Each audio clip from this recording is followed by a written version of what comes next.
Hello friends, कैसे हो आप सब। तो आज हम BECE 145 के कुछ इंपॉर्टेंट क्वेश्चंस करने वाले हैं आपके एग्ज़ाम के लिए।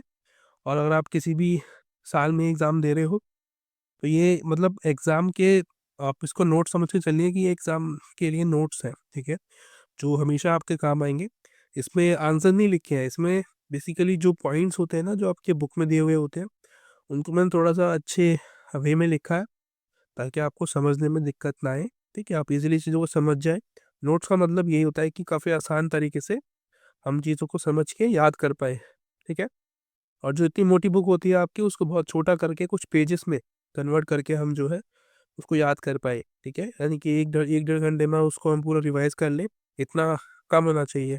ठीक है, तो वैसे ही कुछ कोशिश की है मैंने। तो कुछ क्वेश्चंस जो मुझे लगते हैं कि आ जाएंगे, इनके साथ में मैंने आंसर भी लिखे हैं। ठीक है, आप इनको आंसर मान लो, जो भी सवाल आएंगे उसके जवाब मान लो, या नोट्स मान लो, जो भी आपको सही लगता है आप वैसा समझ के चलना। आपकी बुक का नाम आपको पता ही है, भारतीय अर्थव्यवस्था का जो पार्ट 1 है वो आपके पास होगा। उसी की ये नोट्स मैं आपको प्रोवाइड करा रहा हूँ। ठीक है, सबसे पहला जो क्वेश्चन है, ये देखो, ये जो क्वेश्चन है ये आते हैं हर साल रिपीट होने वाले सवाल हैं, तो वहां से मैंने ये उठाए हैं। और ये कहना बहुत मुश्किल है कि कौन सा सवाल आएगा इस साल। ठीक है, तो हम कोशिश कर सकते हैं अपनी तरफ से, बाकी का काम एग्जामिनर के ऊपर छोड़ दो। ठीक है, आपको बस आंसर लिखना है। ठीक है, तो आपके पास इतनी नॉलेज होनी चाहिए कि आप बिना, अगर आपको कुछ भी नहीं पता तब भी आप कुछ ना कुछ लिख के आ जाओ। ठीक है, तो उसी की प्रैक्टिस क्या करो, जो पता है वो तो ठीक है, आ गया तो, लेकिन जो नहीं पता है उसका आंसर लिखना बहुत इंपॉर्टेंट है। ठीक है, पहला क्वेश्चन क्या कह रहा है कि मैं भारत में अपनाए गए विकास के दो प्रमुख उपागमों का विश्लेषण कीजिए। यानी कि जो इंडिया ने अपनी इंडिपेंडेंस के बाद जो दो प्रकार की मॉडल अपनाई, इकोनॉमी मॉडल जो थी हमारी, उसके बारे में पूछ रहा है भाई। तो इस पे सिंपल सा है कि भाई सबसे पहला जो है वो समाजवादी जो विचारधारा थी, उससे प्रेरित होके हमारे, देखो, हमारे जो इकोनॉमिकल जो व्यवस्था थी, जो आर्थिक व्यवस्था थी, वो मिश्रित व्यवस्था है ना। पूंजीवाद भी है और साम्यवाद भी है।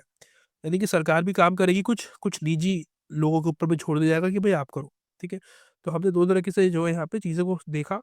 शुरुआत में ज़्यादा जो अपना फोकस किया वो किया हमारा जो सार्वजनिक स्थल थे। ठीक है, जो बेसिकली सार्वजनिक जो काम थे, जो सरकार ने खुद किए, जैसे कि कोई भी उद्योग लगा रही, सरकार लगा रही है, कोई भी काम कर रही है तो गवर्नमेंट के द्वारा ही किया जा रहा है।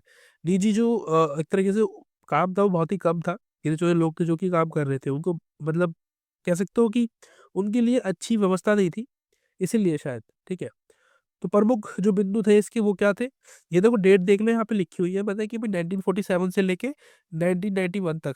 ठीक है, 1991 तक क्यों, क्योंकि इसके बाद फिर हमने LPG मॉडल को अपना लिया था, तो वहाँ पे ये खत्म हो जाएगा। ठीक है, फिर वो नया वाला जो मॉडल था वो शुरू हो जाएगा, वो पूरी तरीके से पूंजीवादी व्यवस्था के ऊपर आधारित है।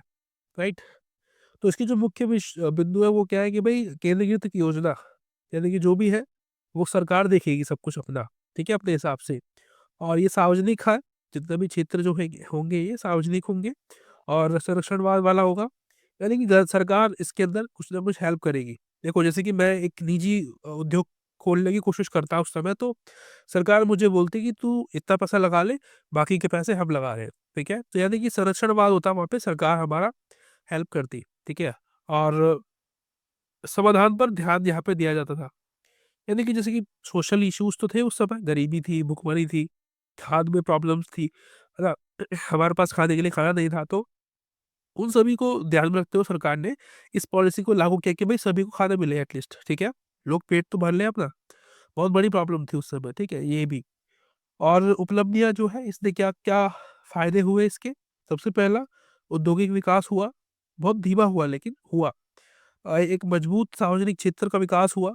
ठीक है, और एक शिक्षा स्वास्थ्य सेवाओं का विकास हुआ यहाँ पे। ठीक है, जो पंचवर्षीय योजनाएं थी उनको लाके, बहुत सारी चीज़ों को लाके जो है सरकार ने काफ़ी सारी चीज़ों को अच्छा करने की कोशिश की, लेकिन जो कहते हैं ना, कुछ सीमाएं भी होती है किस चीज़ की, और कुछ नौकरशाही जो होते हैं ना, वो भी गलत होने की वजह से जो सरकार अगर चाहे भी काम करना तो वो नहीं हो पाता है। ठीक है, हमारे देश में दिक्कत है कि अगर नौकरशाही चाहे तो सरकार काम नहीं करने देगी, सरकार चाहे तो नौकरशाही भ्रष्टाचार फैलाएगी और उसको नहीं होने देगी। ठीक है, तो इसकी सीमाएं थी, जैसे कि धीमी विकास बहुत ज्यादा स्लो था इसका।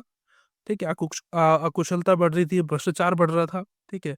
और बाज़ार के प्रति जो प्रतिक्रिया थी सरकार की वो बहुत ही धीमी थी, क्योंकि जो भी डिसीज़न ले रहे थे वो गवर्नमेंट ले रही थी कि भाई कितना किसी चीज़ का कोई प्राइस होता है, वो कितना होना चाहिए। अभी क्या होता है फिलहाल में, जो प्राइस होता है वो डिपेंड करता है उसके माँग पे।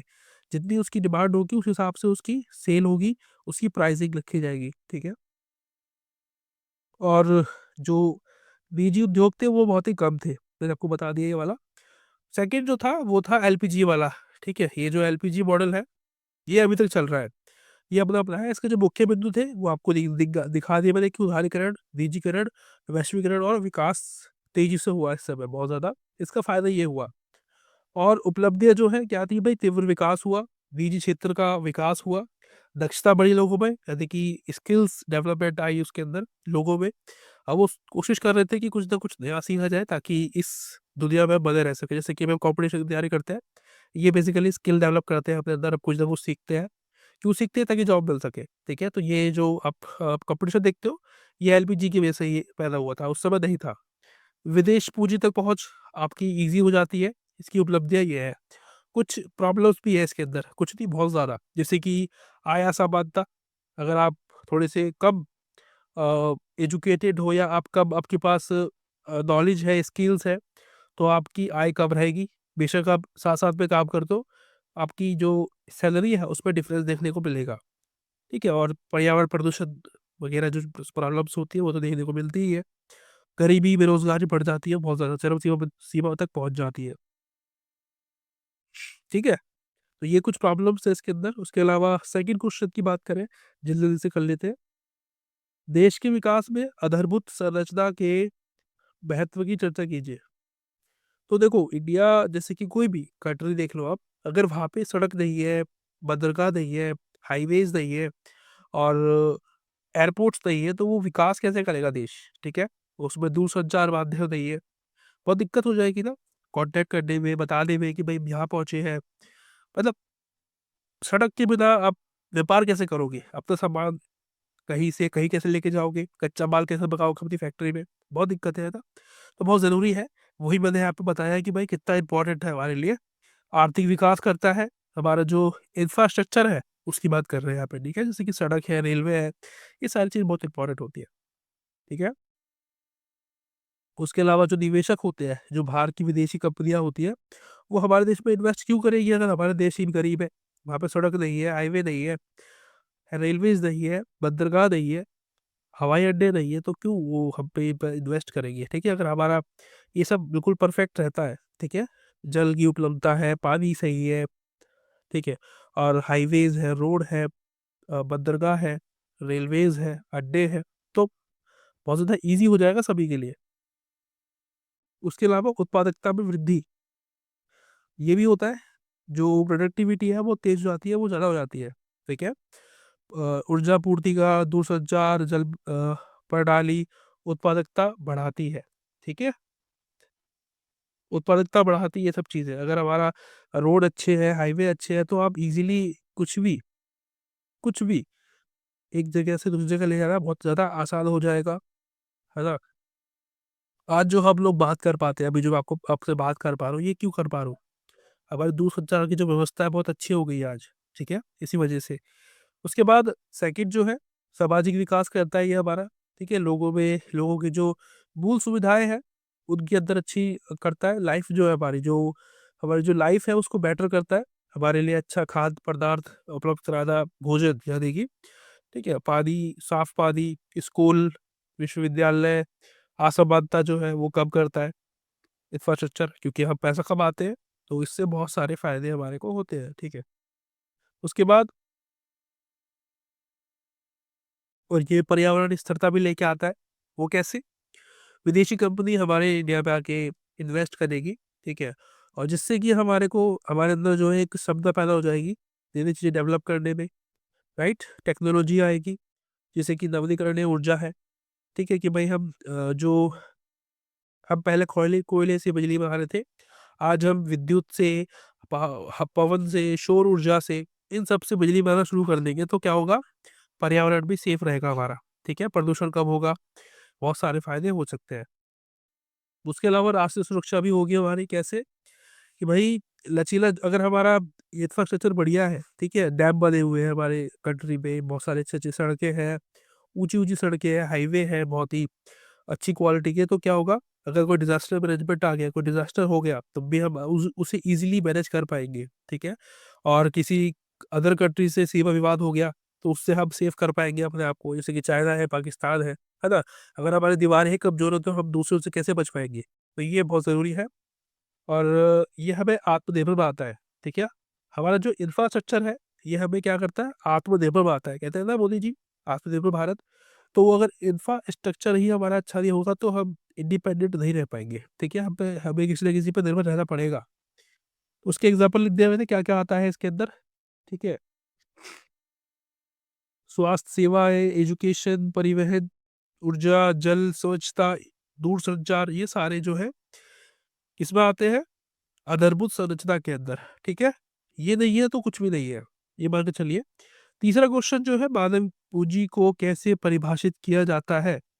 क्या आप कहेंगे कि शिक्षा के क्षेत्र में विस्तार अर्थव्यवस्था की आवश्यकता के अनुरूप रहा? तो देखो, यहाँ पे सवाल क्या पूछ रहा है? मानव पूँजी, मानव पूँजी का मतलब पता है आपको?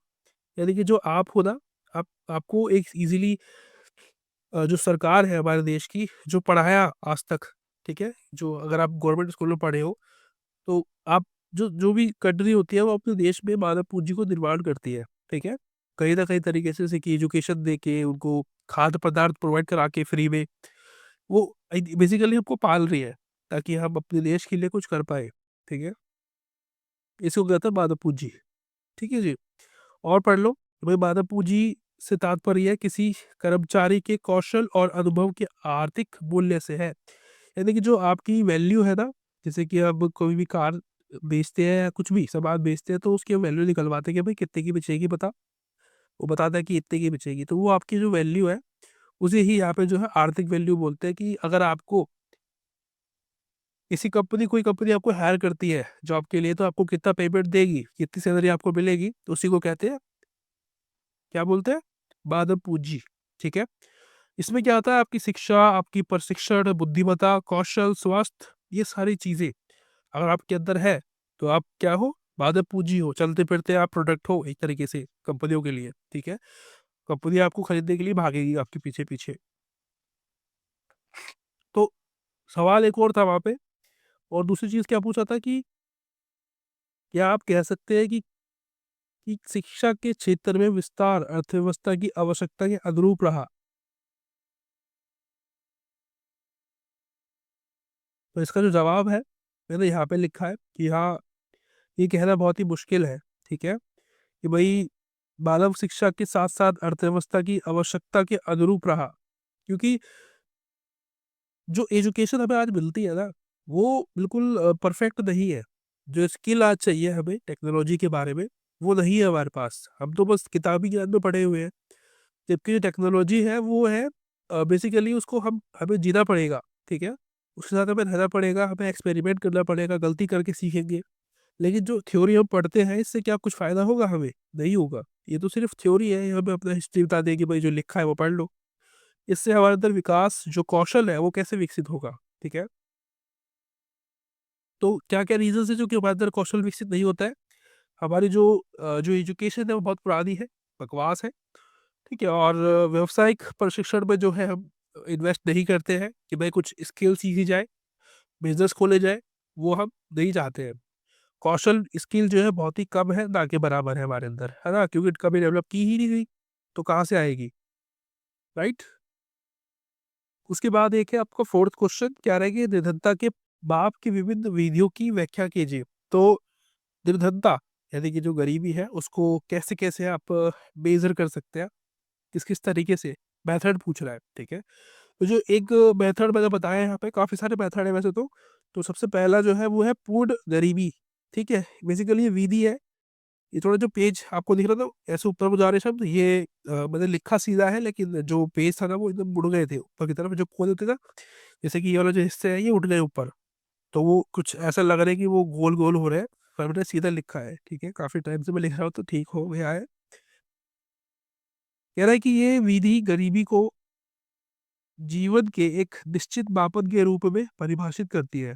इसमें व्यक्ति, परिवार जीवित रहने के लिए अपनी ज़रूरतों को पूरा नहीं कर पाते हैं, ठीक है? जैसे कि भोजन है, पानी है, घर है, स्वास्थ्य सेवाएँ हैं, इन तक उनकी पहुँच नहीं हो पाती है। उनके पास इतना पैसा ही नहीं है कि वो इन सब चीज़ों को यूज़ कर पाएँ, ठीक है? उनके पास भोजन भी नहीं हो पाता है। उसके बाद सापेक्ष गरीबी, इसमें क्या होता है? ये पूर्ण अभाव के बजाय समाज के भीतर आय और संसाधनों पर ध्यान केंद्रित करती है। यानी कि ये देखती है कि भाई ठीक है, हमने वो सब देख लिया कि भाई किसी घर में ये है या नहीं है, ठीक है? इसमें क्या होता है, ये बहुत सारी कम चीज़ें देखती है, जैसे कि आय है, सैलरी कितनी है भाई आपकी पूछेगी जाके। हम बताएँगे कि भाई हमारी 1 महीने की इतनी सैलरी है, वो देखेगा कि भाई इसके पास क्या-क्या है घर के अंदर, टीवी है, फ्रिज है, मतलब इसकी आय तो ज़्यादा होनी चाहिए, ये कम बता रहा है, झूठ बोल रहा है। तो ये जो है एक गरीबी को नापने का तरीका है, ठीक है? उसके अलावा व्यक्तिपरक गरीबी, इसमें अक्सर सर्वे के द्वारा इसको जो है ब सर्वे के द्वारा इसको पता लगाती है सरकार कि भाई कौन व्यक्तिगत गरीबी जो होती है, ठीक है? परक गरीबी, व्यक्ति मतलब परख करता है लोगों को देख के कि भाई ये गरीब नहीं है, ये झूठ बोल रहा है या फिर ये गरीब है सच में।